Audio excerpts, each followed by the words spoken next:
Le musée, un sanctuaire donc de conservation de l'histoire et de promotion de la culture. Et pourtant, les Burkinabés n'y vont pas assez, voire même n'y vont pas. La trentaine de musées que compte le Burkina Faso reste donc désespérément peu fréquentée. Pourquoi une telle situation? Comment attirer les Burkinabés vers leur histoire et leur culture dans les musées? C'est le grand format de ce journal et c'est signé Luc Pacbelguem. L'histoire de la princesse Yenega est exposée et expliquée ici au pavillon Jean Rouge. Et qui est Yenega? Elle est la fille du roi Nedega, qui est un Naba dans le Dagomba. Voilà. Et sa mère s'appelle Napoko et elle-même, son vrai nom s'appelle Poko. L'adjoint en gestion du patrimoine culturel fait cet exercice plusieurs fois dans l'année au musée national du Burkina. Outre le pavillon dédié à la princesse Yenega, d'autres pavillons se laissent voir allègrement. Pour découvrir le musée, ce qu'il y a dedans, et pour connaître les cultures de mon pays. Il nous a présenté au niveau des cuisines, dans les différents types de cuisines. Il nous a montré, à partir de formes, on peut savoir les Canaries, là, ça appartient à quelle ethnie. J'ai appris beaucoup de choses. Quelle culture? Culture, en disant la culture Moada, la même Gourmanché, il y a le Keu, voilà. Kakango, quoi.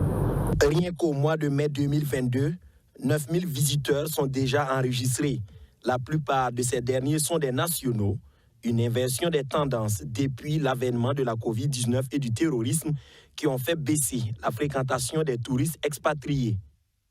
Depuis 2020, avec l'avènement du Covid-19, nous avons maximisé notre communication, nous avons focalisé la communication autour de la population burkinabé, autour de nos compatriotes. Et de plus en plus, le musée est fréquenté par ces derniers, en tout cas qui apprécient vraiment nos thèmes d'exposition. Aller au musée n'est pas une habitude burkinabé, mais des stratégies sont développées pour que les populations n'oublient pas leur culture, leur histoire. Au musée national, je peux dire qu'on trouve les artefacts, les biens culturels de la soixantaine de communautés ethnoculturelles qui vivent au Burkina Faso. Voilà.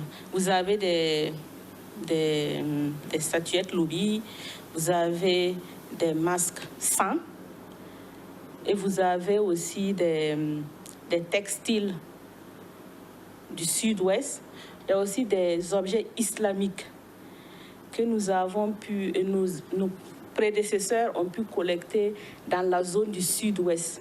La petite histoire nous fait savoir que la pénétration islamique a commencé vers le sud-ouest, notamment dans les environs de Ouahabou. Les enfants, les élèves et les étudiants sont ceux sur qui comptent les gestionnaires de patrimoine pour avoir plus d'habitudes muséales. Le Burkina Faso compte une trentaine de musées. À Ouagadougou, il y a le musée national et le musée de la musique, des musées privés comme ceux du Moro Naba et le musée de l'eau. Dans le plateau central, il y a le musée de Manéga et des musées communaux à l'intérieur du pays. Y faire un tour, c'est plonger dans son histoire.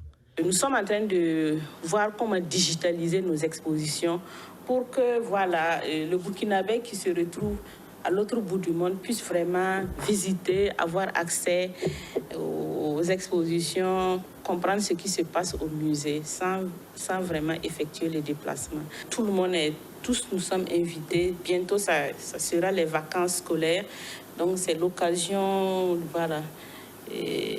d'inviter les étudiants, les élèves qui ont été pris par les cours pendant toute l'année scolaire, de rendre leurs vacances utiles en visitant le musée. Le musée national du Burkina a été créé le 13 novembre 1962. Ce patrimoine national de 60 ans est situé dans l'arrondissement 10 de Ouagadougou. Il dispose d'une grande superficie composée d'une direction générale, de pavillons d'exposition, d'espaces culturels et d'un grand parking. Des investissements y sont toujours attendus afin de rendre l'espace plus attractif. Les vacances sont la période de forte affluence.